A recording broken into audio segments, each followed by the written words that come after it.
crash de l'OVNI de Laredo en 1948 est l'un des événements les plus mystérieux et controversés de l'histoire de l'ufologie. Ce cas, qui aurait eu lieu presque exactement un an après le célèbre incident de Roswell, a été classé par le magazine Texas Monthly parmi les 8 affaires d'OVNI les plus importantes de l'histoire du Texas. Les premières rumeurs sur cette affaire ont commencé à circuler dans les années 1950, bien que des détails n'aient été largement connus qu'à partir de 1977.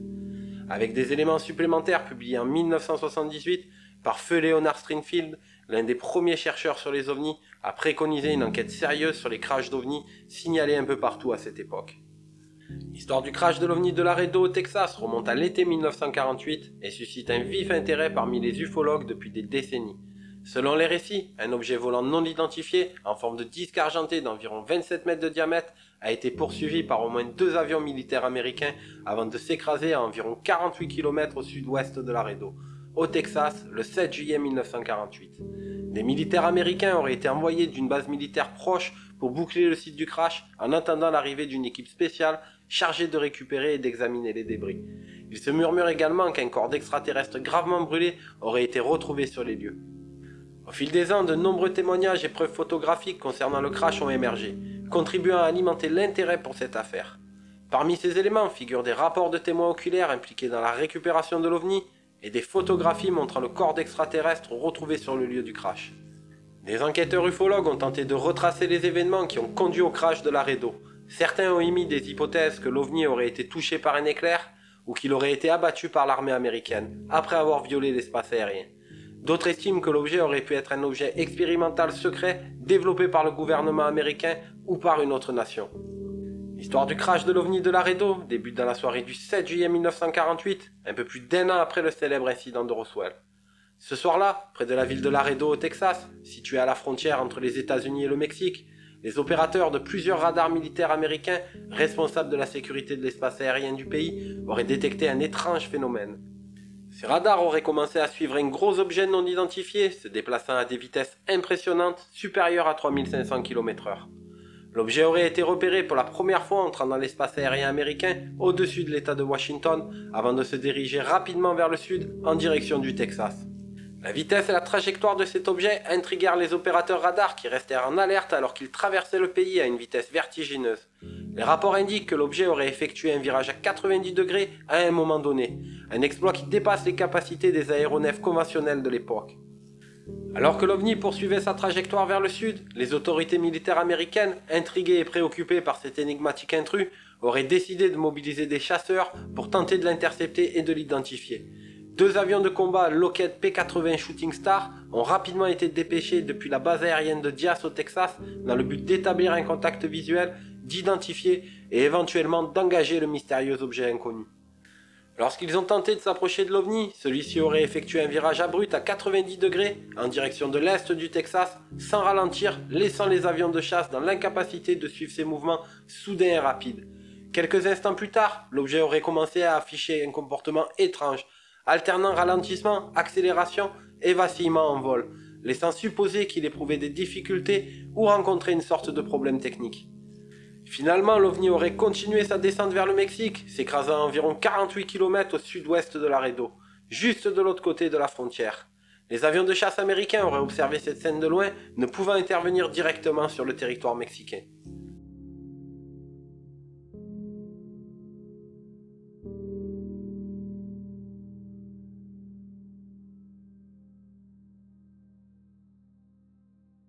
Au même moment, de nombreux témoins de la région de Laredo rapportent avoir observé un objet volant non identifié traversant le ciel, suivi de près par 2 avions militaires.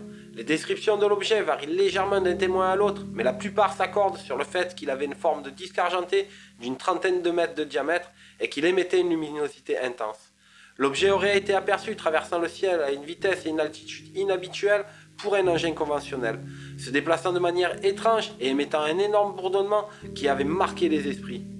D'autres témoins présents sur les lieux au moment du crash ont affirmé avoir vu l'OVNI s'écraser au sol avec force, laissant derrière lui une traînée de débris s'étendant sur plusieurs centaines de mètres. L'impact aurait été d'une telle violence que des morceaux de l'engin se seraient éparpillés sur une vaste zone, parsemant le paysage de fragments métalliques et de matériaux inconnus. La scène aurait été particulièrement impressionnante et marquante pour ceux qui l'ont vécu, témoignant de la puissance destructrice de l'accident. Pour couronner le tout, l'épave de l'OVNI aurait finalement pris feu, dégageant une épaisse fumée et des flammes intenses qui auraient illuminé la zone environnante. Cet incendie aurait rendu l'accès à l'épave impossible pour les témoins et les éventuels secouristes. L'emplacement du crash a été donné plus précisément dans UFO Crash at Aztec, A Well-Kept Secret, un livre de 1986 écrit par les ufologues William Steadman et Weldon Stephen. Ils ont écrit « Ce site était à environ 48 km au sud-ouest de Laredo, non loin de l'autoroute menant à Mexico et près de l'endroit où le Rio Sabinas rejoint le Rio Salado, avant de se jeter dans le Rio Grande, dans la Sierra Madre orientale. » Des militaires américains et des scientifiques sont rapidement dépêchés sur place depuis la base aérienne de Carwells, située près de la ville de Fort Worth au Texas. Leur mission, sécuriser et isoler le site du crash de l'OVNI dans l'attente de l'arrivée d'une équipe spéciale de récupération américaine. Les autorités américaines auraient alors informé le gouvernement mexicain de la situation en présentant l'événement comme un test spécial américain top secret, afin de préserver la confidentialité de l'incident et de justifier leur intervention sur le territoire mexicain. Les forces déployées sur les lieux ont agi rapidement et efficacement pour mettre en place un périmètre de sécurité étendu autour de la zone du crash. Cette mesure visait à interdire l'accès aux curieux, aux journalistes et à toute autre personne non autorisée afin de préserver la confidentialité de l'incident et de permettre aux enquêteurs de travailler dans les meilleures conditions possibles. Des points de contrôle auraient été établis aux routes et sentiers menant à la zone du crash, avec des patrouilles régulières pour dissuader toute tentative d'intrusion. Les forces de sécurité présentes sur place auraient également veillé à ce que les informations concernant l'incident restent confidentielles et ne se propagent pas parmi la population locale. Les témoins directs de l'événement ont été soigneusement interrogés par les autorités militaires et les enquêteurs, dans le but de recueillir un maximum d'informations sur l'incident et de consolider la compréhension de ce qui s'était passé. Lors de ces interrogatoires, les témoins ont été priés de ne pas divulguer ce qu'ils avaient vu afin de préserver la confidentialité de l'enquête et de ne pas créer de panique ou de spéculation inutile parmi la population. Pour garantir le silence des témoins, des menaces de sanctions sévères auraient été proférées à l'encontre de ceux qui ne respecteraient pas cette consigne. Ainsi, les autorités ont tenté d'instaurer un climat de peur et de secret autour de l'événement, empêchant les témoins de partager leurs observations et leur expérience afin de garder le contrôle sur l'information et de prévenir toute fuite d'informations concernant le crash. Selon John Bowen, un militaire responsable d'une petite unité de soldats chargée de sécuriser la zone, dont le témoignage a été recueilli par les ufologues Stedman et Steven, des équipes spécialisées ont été dépêchées pour examiner les débris et les évacuer. Une équipe de scientifiques a été acheminée en avion depuis White Sand, une installation militaire américaine située au Nouveau-Mexique connue pour ses essais et ses tirs.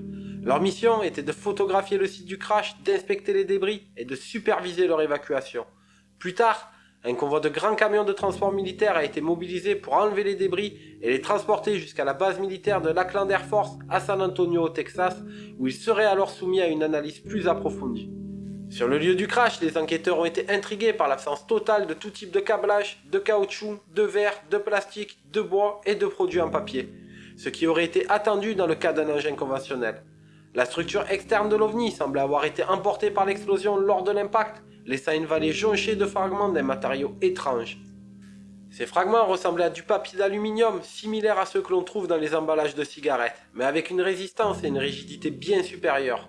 Les enquêteurs ont découvert qu'ils ne pouvaient pas plier ce matériau. Selon la description qui a été faite de l'OVNI, l'engin était presque parfaitement circulaire, mesurant 27 mètres de diamètre et 8,50 m d'épaisseur au centre, s'amenuisant jusqu'à environ 1,5 m d'épaisseur à la périphérie. L'intérieur de l'engin semblait être composé au centre de 5 ou 6 niveaux et il a été rapporté que certains instruments et machines avaient été enlevés avant l'arrivée des scientifiques. Aucun système de propulsion ou de mécanisme n'était visible, l'engin était extrêmement endommagé et il avait pris feu en grande partie. Selon un rapport présenté au Mutual UFO Network, le MUFON, le 29 juillet 1978, l'ufologue Stringfield a révélé qu'un extraterrestre décédé avait été retrouvé à bord de l'engin. Des médecins militaires auraient examiné le corps le 8 juillet 1948, faisant des observations surprenantes.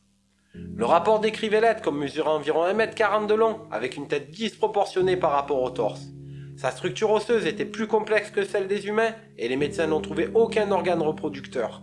Les yeux de la créature avaient été détruits par le feu, mais les orbites étaient beaucoup plus grandes que celles des humains, suggérant une vision à 180 degrés. Il n'avait pas d'oreilles, ni de nez visible, seulement des ouvertures. La bouche était une simple fente sans dents ni langue. Les jambes étaient de proportions normales, mais les pieds étaient courts et sans orteils discernables. Les bras étaient plus longs que ceux des humains, avec des mains à 4 doigts, en forme de griffes et sans pouces apparents. Les articulations semblaient similaires à celles des humains. Au fil du temps, cet extraterrestre a été surnommé par la communauté ufologique Tomatoman, l'homme tomate, en raison de sa grosse tête arrondie. En décembre 1978, deux photographies captivantes représentant un extraterrestre décédé correspondant à la description précédemment évoquée ont fait leur apparition dans le Maryland. Les images, accompagnées d'une note explicative succincte, ont été reçues par courrier par William F. McIntyre, fondateur du groupe civil d'études des ovnis nommé Mutual Anomaly Research Center and Evaluation Network. Les photographies révélaient le corps sévèrement brûlé d'un petit être bipède, doté d'une tête disproportionnée et des mains en forme de griffes. Elles auraient été envoyées par un photographe à la retraite de la marine américaine du Tennessee qui affirmait les avoir prises sur le site du crash de l'OVNI.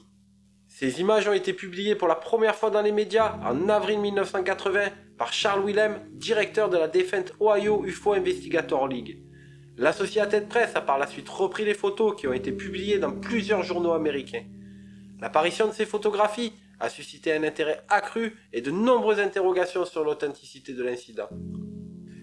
Et voilà, nous arrivons à la fin de notre histoire. Je tiens à vous remercier de l'avoir regardée. J'espère qu'elle vous a plu et qu'elle a répondu à vos attentes.